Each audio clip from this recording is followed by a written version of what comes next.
예레미야 사장에서는 아래부터 타국까지 쭉 있는데 16절과 17절은 그 순서를 바꿨어요.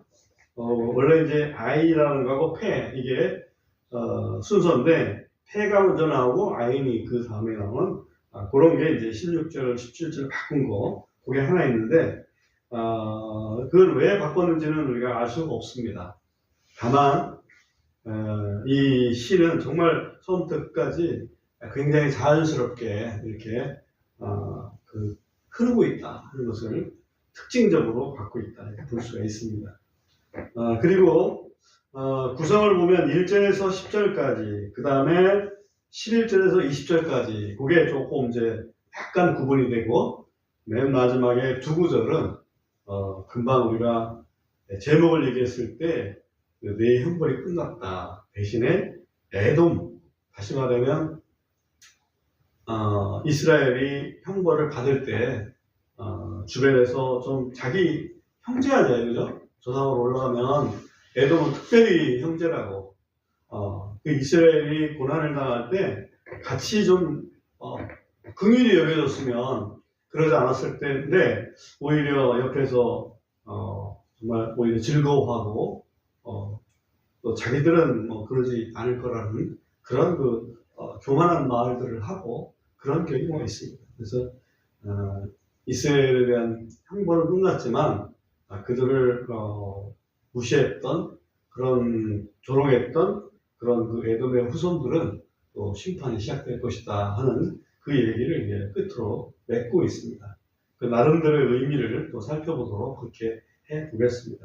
우선 처음에 1절부터 10절까지는 얼마나 이스라엘 범죄에 대한 하나님의 심판이 힘들었는지 그런 부분을 노래하고 있습니다. 그리고 11절부터 20절까지는 그 힘든 것이 왜 왔었는지 그 이스라엘의 죄가 과연 무엇이었는지 하는 그런 부분들을 노래하고 있습니다. 자, 1절부터 쭉 읽어가면서 우리가 좀 논의를 해보겠습니다. 1절 어찌하여 그 금이 빛을 잃었는가 어찌하여 가장 좋은 정금이 변질되었는가 성소의 돌들이 거리마다 길머리에 쏟아졌도다. 금값이 요즘에는 아주 진짜 금값이죠. 근데 성전에 보면 성전 내부들이 금으로 이렇게 입혀져 있는 것을 우리가 알 수 있습니다. 결국 금이 빛을 잃었다는 얘기는 성전이 휘파됐다 하는 것을 여기서 좀 알 수가 있죠.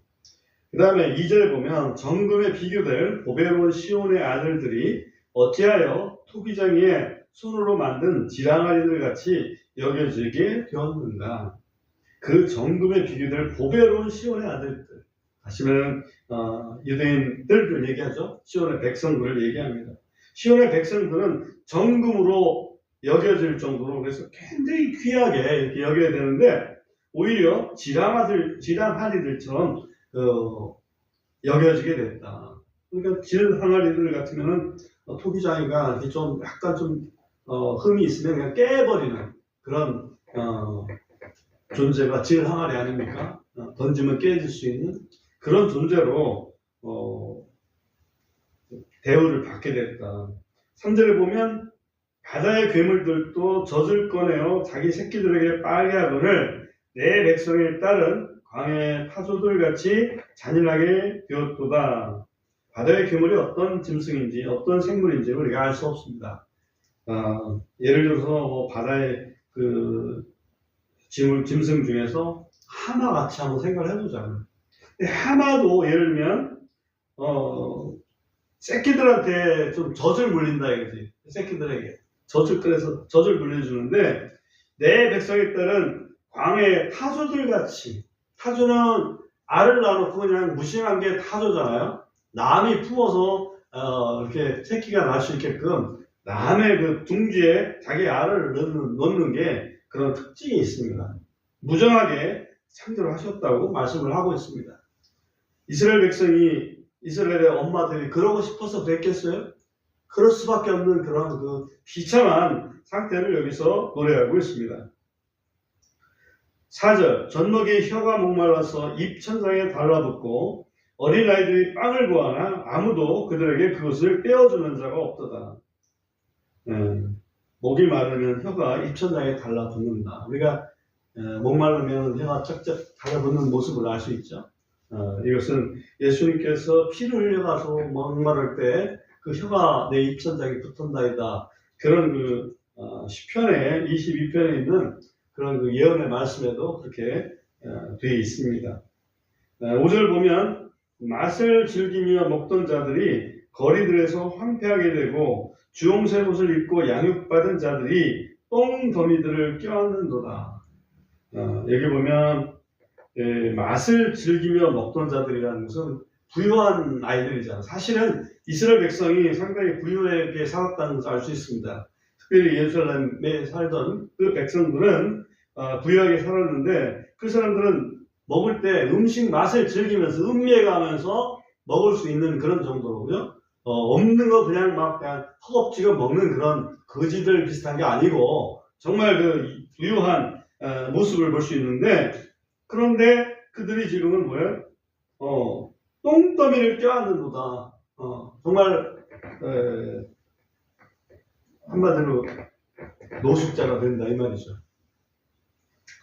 6절 보면 이는 내 백성의 딸의 불법으로 인한 형벌이 소돔의 죄로 인한 형벌보다 더 크기 때문이며 소돔은 순식간에 뒤엎어졌고 어떤 손도 소돔 위에 머물지 아니하였도다.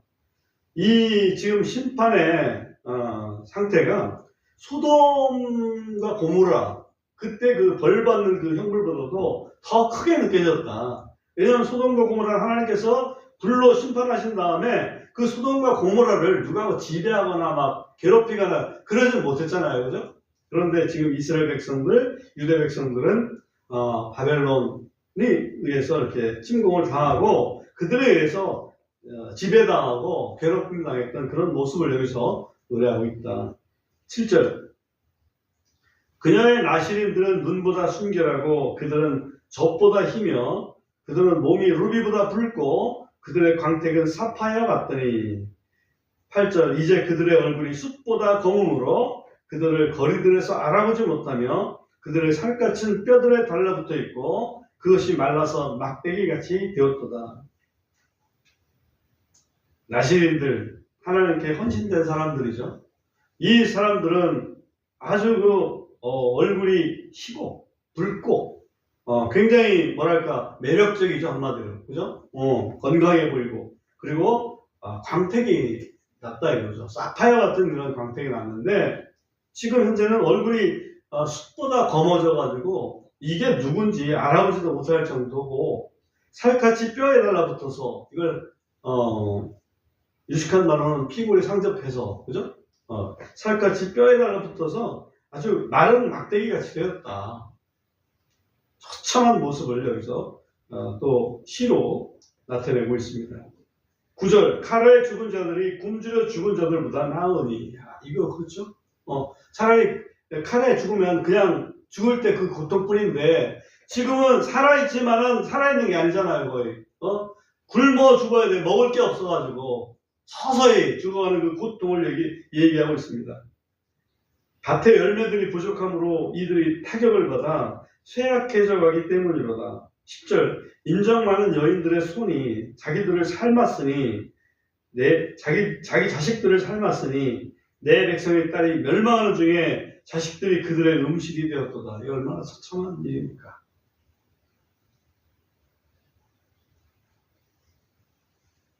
그 관련된 구절을 몇 구절만 좀 찾아보고 그 다음에 이제 11절부터 있는 원인으로 넘어가 보겠습니다. 계시록 9장을 보겠습니다.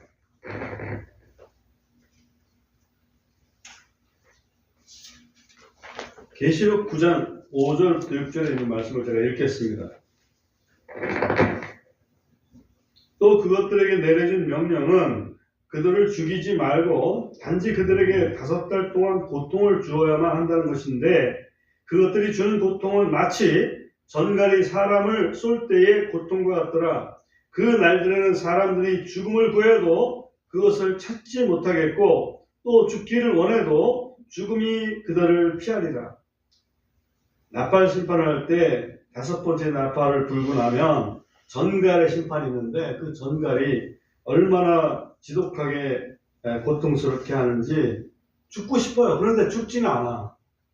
그런 상태가 소돔과 고모라의 흉물보다 더 큰 심판으로 느낀 그런 그 모습을 여기서 보여주고 있다 이렇게 볼 수 있고요. 그 다음에 열왕기하 하나 보겠습니다. 열왕기하 6장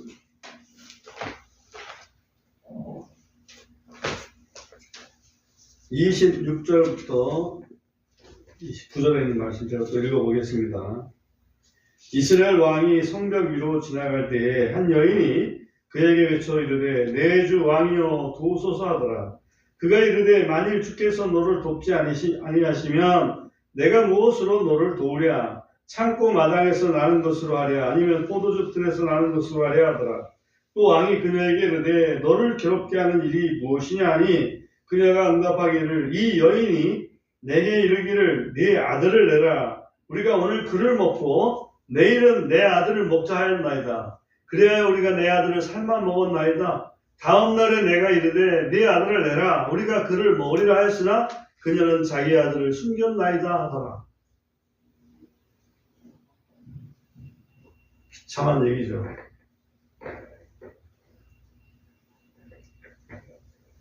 이때 왕이 아마 여호람인가 아마 그런 정도 왕일 때인데 아람에 의해서 시리아에 의해서 완전히 이제 포위됐을 때에 그죠? 그때 일어섰던 식량이 없다 보니까 애기 삶아먹는 그런 참 비참한 일이 있었습니다. 그것을 연상케 하는 것이 예레미야 4장에서도 말씀하고 있습니다. 예레미야가 본문으로 다시 와서 4장 11절부터 보겠습니다. 11절부터 20절까지는 그 원인, 하나님께서 심판하시는 원인을 여기서 시로서 나타내고 있다. 11절, 주께서 자신의 경로를 이루시고 그분께서 자신의 맹렬한 분노를 쏟아사 시온에 불을 붙이시니 그 불이 그것의 기초들을 삼켰도다. 불심판을 여기서 얘기하고 있습니다. 12절, 땅의 왕들과 세상의 모든 거주민들은 대적과 원수가 예루살렘의 성문들로 들어가리라고는 믿지 못하였으리로라. 그렇죠. 이스라엘 사람들은 하나님이 함께 하시는 예루살렘 성문에 감히 이방인들의 군사들이 들어오리라고는 상상도 하지 못했습니다. 그러나 하나님께서 허락하시면 들어오는 거죠. 13절, 그녀의 한가운데서 의인들의 피를 흘리게 한 그녀의 예언자들의 죄들과 그녀의 제사장들의 불법들로 인하여, 여기 보면 예언자들과 제사장들의 그 죄 때문에 하나님께서 그것을 허락하셨다. 예언자들과 제사장들은 죄를 질 게 아니고 죄인들을 돌이키게 해야 될 책임이 있는 사람들 아닙니까? 14절, 그들이 거리들에서 눈먼 자들같이 떠돌아다니고 그들이 피로 자신들을 더럽힘으로 사람들이 그들의 옷을 만질 수가 없었도다. 예언자들과 제사장들의 더러움을 여기서 상징적으로 보여주고 있습니다. 15절, 저들이 그들에게 외치기를 너희는 떠나라 부정하도다 떠나라 떠나라 만지지 말라 하였도다. 그들이 도망쳐 떠돌아다닐 때 저들이 이교도들 가운데서 말하기를 그들이 더 이상 거기에 머물지 못하리라 하였도다. 여기에 다른 표현은 모르지만 아주 익숙한 표현은 너희는 떠나라 부정하도다 떠나라 떠나라 만지지 말라. 어서 많이 들어본 것 같죠? 이 표현과 유사한 부분들을 한번 잠깐 찾아보겠습니다. 레위기 13장 레위기 13장 45절을 보면 이렇게 이렇습니다. 44절 45절 두 구절을 보겠습니다. 제가 읽겠습니다. 그는 나병 환자요 그는 부정하니라. 제사장은 그를 완전히 부정하다 선언할지니 그의 병이 그의 머리에 있느니라. 또 그 병이 있는 나병 환자는 자기 옷을 찢고 그 머리에 쓴 것을 벗고 덮개를 윗입술에 두고 외치기를 부정하다 부정하다 할 것이니라. 나병 환자는 나는 부정하다 부정하다 그러니까 나한테 오지 마라. 멀리 가라. 지금 예루살렘의 지도자급인 그런 사람들의 범죄한 모습이 결국은 그런 그 부정한 나병 환자와 같은 그런 모습이 되었다. 그러니 하나님이 심판하실 수밖에 없다 하는 얘기를 지금 하고 있습니다. 한 군데 더 보겠습니다. 예레미야 23장 9절부터 있는 말씀을 잠깐 제가 또 읽어보겠습니다. 9절부터 11절까지입니다. 내 마음이 내 속에서 예언자들 때문에 부서지고 내 모든 뼈가 흔들리며. 사실 예레미야도 선지자잖아요. 그런데 거짓 예언자들 때문에 그런 겁니다. 내가 취한 사람 같고 포도음료에 사로잡힌 사람 같이 된 것은 주 여호와 때문이요 또 그분의 거룩하신 말씀들 때문이니라.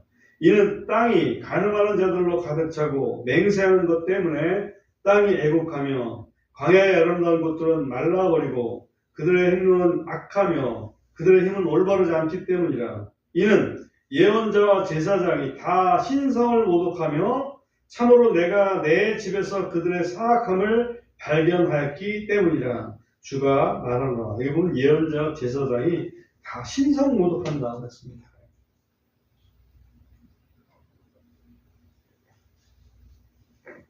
신성 모독한다는 것은 많은 경우에 자기 자신들은 아주 신처럼 그렇게 묘사를 합니다. 실상은 죄인이라서. 그런 지도자급의 죄가 결국은 백성에게 전가되고 온 백성이 하나님의 심판을 받게 되는 그런 결과를 초래했다 이렇게 볼 수 있습니다.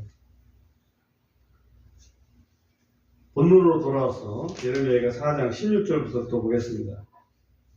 주의 분노가 그들을 나누었나니 그분께서 더 이상 그들을 중히 여기지 아니하시리라. 그들은 제사장들의 인격을 존경하지 아니하고 장로들에게 후의를 보이지 아니하였도다. 그러다 보니 그죠? 제사장이라고 장로라고 그렇게 존경을 할 수가 없었던 거죠. 17절 우리에 대해 말하자면 우리가 헛되이 도움을 구함으로 우리의 눈이 더욱 희미해졌나니 우리를 구원할 수 없는 민족을 우리가 고대하고 고대하였도다. 이런 고난을 당할 때 이스라엘 민족들이 통상적으로 이집트라든지 또는 그 옆에 있는 다른 유사한 민족들을 조금 의지했던 거 틀림없습니다. 그렇지만 그들은 우리를 구원할 수 없는 민족이었죠. 18절 그들이 우리의 발자취를 찾아다니므로 우리가 거리를 다닐 수 없도다. 우리의 끝이 가깝고 우리의 날들이 성취되었으니 이는 우리의 끝이 이르렀기 때문이로다. 우리의 발자취를 따라 찾아다닌다는 얘기는 대적들이 우리를 도망다니면 그거를 끝까지 찾아다니면서 고통을 주었다는 것을 알 수 있습니다. 19절 우리를 핍박하는 자들이 하늘의 독수리들보다 빠르므로 그들이 산 위에서 우리를 추격하고 그들이 광야에서 우리를 숨어 기다렸도다. 그렇죠. 대적들이 더 빨라요. 도망갈 길이 없는 겁니다. 20절 우리의 콧구멍에 숨 곧 주의 기름 부은 받은 이가 그들의 구덩이 안에 붙잡혔으니 우리가 그에 관하여 말하기를 우리가 그의 그늘 밑에서 이교도들 가운데 살리라 하였도다. 여기 보면 콧구멍에 숨은 성령이죠. 성령 우리의 영 우리의 생명 콧구멍에 숨 어떤 그 생명줄 이런 거나 마찬가지예요. 곧 주의 기름 부음 받으니 이 주의 기름 부음 받으니 여기서는 상징적으로 본다면 시드기야 왕을 볼 수가 있습니다. 시드기야 왕은 정말 이스라엘 유대 백성들을 이끌고 뭔가 좀 살 길을 찾으려고 생각을 했던 왕인데 예레미야를 통한 하나님의 말씀은 듣지 않았잖아요. 바벨론 왕에게 그냥 항복했으면 그런 일이 없었을 텐데 도망가다가 결국은 붙잡혀가지고 아들 죽는 모습 보고 자기는 응급 빠지고 그죠? 엄청난 고난을 당했습니다. 그가 기름 부음 받은 이라고, 다시 말하면 왕이었단 말이죠. 이스라엘의 왕이었어, 유대의 왕이었습니다. 얼마나 이 선지자들, 예언자들, 그리고 제사장들, 그리고 심지어는 왕까지, 그죠?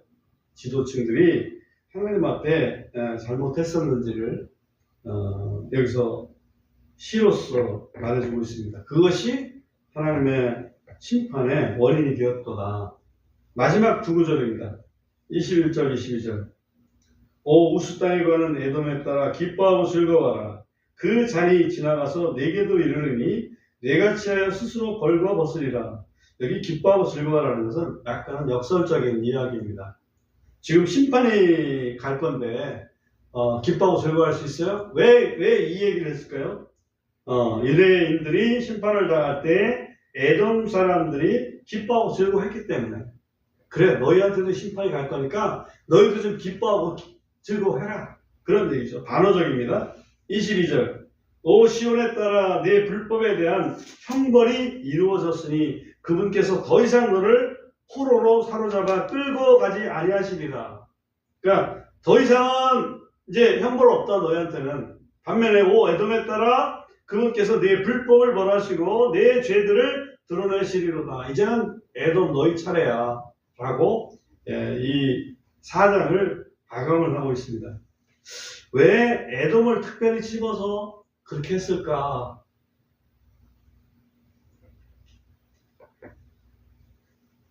관련된 성경을 쭉 찾아보니 그 중에서 제일 제일 가까운 그것은 아모스 1장 11절에서 좀 찾을 수가 있었습니다.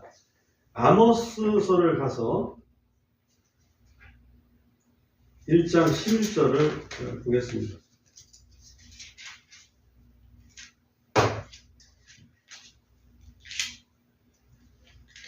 1386쪽에 나와 있습니다. 제가 한번 읽어보겠습니다. 주가 이같이 말하노라. 에돔의 세 가지 범법과 네 가지 범법으로 인하여 내가 그것의 형벌을 돌이키지 아니하리니 이는 그가 칼을 들고 자기 형제를 쫓아가며 칼을 들고 자기 형제를 쫓아갔다 그랬죠? 불쌍히 여김을 모두 던져버리고 자기 분노를 끊임없이 쏟으며 그가 자기 진노를 영원토록 간직하였기 때문이라.